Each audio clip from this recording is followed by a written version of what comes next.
বন্ধুরা চলে এলাম, দেখো আজকে আমি নিয়ে এসেছি সর্ষের শাক। এই সর্ষের শাকটা তৈরি করব। তোমরা কে কে সর্ষের শাক ভালোবাসো অবশ্যই লাইক কমেন্ট করে জানাবে। আর কীভাবে তৈরি করছি একটু দেখে নাও।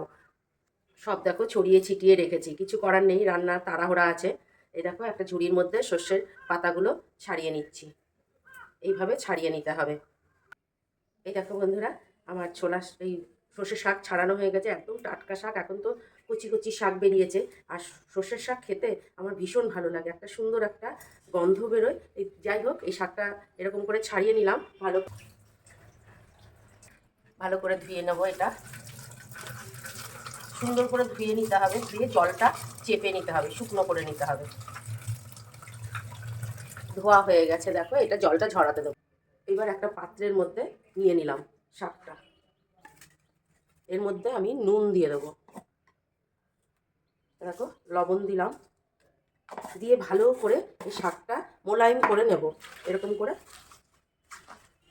পুরোটা নিতে হবে। এই দেখো বন্ধুরা, কতটুকু হয়ে গেল খেয়াল করেছো? শাকটা কিন্তু আমি কাটিনি, ছাড়িয়ে নিয়েই জলে ধুয়ে নুন মাখিয়ে এই যে চিপে নিলাম, একটুখানি হয়ে গেল। এবার জলটা ফেলে দেবো। এবার শাকটুকুনি রান্না করব, অসাধারণ স্বাদের হয়। তোমরা কিন্তু এই শাকটা এইভাবে রান্না করতে পারো। তোমরা পরিমাণটা বেশি নেবে, কিন্তু অনেকটাই নেবে। এই যে ছাড়ানোর পরে না নুন দিয়ে এটা করলে কিন্তু অল্প হয়ে যায়। এইটুকুনি একটু হালকা হালকা দানা ডাঁটাগুলো আর রয়েছে, এটা খেতে কিন্তু অসাধারণ লাগে। দেখো কড়াইয়ের মধ্যে আমি তেল দিয়ে দিয়েছি, সর্ষের তেল অবশ্যই ব্যবহার করবে। আর তেলটা গরম হলেই আমি এটা বড়িটা ভেজে রাখবো। আমি আমি দুটো দিলাম, দেখো বড়িটা লাল করে মুচমুচে করে ভেজে নিতে হবে। নিয়ে আমি বড়িটা তুলে রাখবো। বড়িগুলো তুলে নিয়েছি। এবার এই তেলের মধ্যে একটু কালো জিরে দেবো। এইভাবে একবার করে দেখো বন্ধুরা, অসাধারণ। এই শাকটা কিন্তু খেতে লাগে, সব শাকের থেকে কিন্তু এই শাকটা অসাধারণ। শুকনো লঙ্কা দিলাম, একটা কাঁচা লঙ্কা দিলাম, যে কারণ শাকটা অল্প আছে। আর আমি এখানে দেবো, তোমাদের বলিনি, এই যে একটা আলু কুচি কুচি করে কেটে দিয়েছি। শাকটা আঠালো হবে এবং স্বাদে হবে। এইটা কিন্তু তোমাদের দিতে হবে বন্ধুরা। এটা একটু লাল করে ভেজে নেবো, তার মধ্যে একটু লবণ দিয়ে দেবো। মনে রাখবে শাকের মধ্যে কিন্তু তোমরা নুন দিয়েছো। হ্যাঁ, আমি কিন্তু নুন দিয়েছি, সেটা কিন্তু মনে রেখে তোমরাও তাই করবে। নুনের পরিমাণটা কিন্তু দেখে দেবে। ভালো লাগলে অবশ্যই লাইক কমেন্ট করে পাশে থেকো। আর যদি পারো আমার এটা শেয়ার করে দিও। তোমরা পাশে থাকলে তোমাদের যত তোমরা দেখবে তত আমার আনন্দ হবে। নতুন নতুন ভিডিও নিয়ে তোমাদের সামনে চলে আসতে পারবো।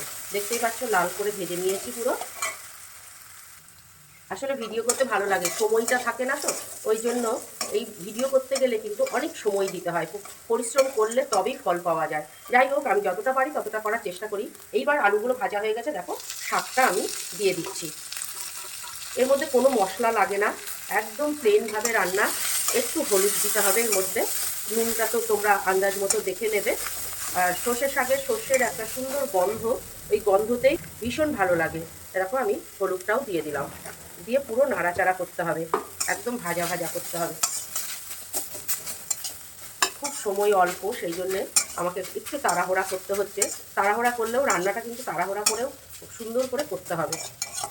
যত তোমরা কষাতে পারবে বা ভাজতে পারবে, তত কিন্তু সবজি বলো যে কোনো জিনিস খেতে কিন্তু সুন্দর হয়। কাঁচা কাঁচা থাকলে তার সেদ্ধ হলো না, সেগুলো কিন্তু হলো না। এরকম ভাজা ভাজা করে আমি এর মধ্যে একটু জল দিয়ে দেবো। বেশিটা দেবো না, এরকম অল্প করে জল দিলাম। কেন দিলাম? আলুগুলো আছে তো, ছোটো যতই কাটি আলুগুলো কিন্তু একটু সেদ্ধ হওয়া দরকার। আলুগুলো এর সঙ্গে মিশে যাবে, তার ফলে আঠালো ভাব হবে। বলেই দিচ্ছি, এটা শুকোলে হচ্ছে এ করলে ভালো লাগে না। আর এর মধ্যে তো কোনো মশলা দেওয়া নেই, প্লেনভাবে এইভাবে রান্না করো, ভালো লাগবে। আর নামানোর সময় বড়িগুলো গুঁড়িয়ে দেবো। এবার একটু ঢাকা দিয়ে রাখি আলুটা সেদ্ধ হওয়ার জন্য। দেখো বন্ধুরা, আমার কিন্তু এটা হয়ে গেছে। আলুগুলো কিন্তু খুন্তির ডগা দিয়ে ভাঙা ভাঙা করে দিয়েছি এর মধ্যে, যাতে মিশে যায়। আর এর মধ্যে হয়ে এসছে আমার, আমি একটু চিনি দিয়ে দিলাম। তোমরা যদি চিনি অ্যাভয়েড করো তাহলে স্কিপ করতে পারো চিনিটা। আর একটা কথা বলি, এই শাকটা নামানোর সময় যদি তোমাদের চালের গুঁড়ি থাকে একটু ছিটিয়ে দেবে, দেখবে যে কী ধরনের শাকটা তোমরা খাচ্ছ। আর এই যে আমি বড়িগুলো রেখেছিলাম, গুঁড়িয়ে দিলাম। এই বড়িগুলো দিয়ে কিন্তু আমি বেশিক্ষণ গ্যাসে রাখবো না, এটা মুচমুচ করবে মুখে। আর তার সঙ্গে একটা সুন্দর সেন্ট বেরোবে, শাকটা যে কি অসাধারণ, তোমরা একবার করে দেখো কেমন লাগলো, সুন্দর হয়। আমার শাক কমপ্লিট হয়ে গেল। কেমন লাগলো ভিডিওটা অবশ্যই জানিয়ে বন্ধুরা। কেমন লাগলো তোমাদের এই ভিডিওটা, শাকের ভিডিওটা? আশা করি ভালোই লেগেছে। তোমরা পাশে থাকলে নতুন নতুন ভিডিও নিয়ে আমি চলে আসতে পারবো।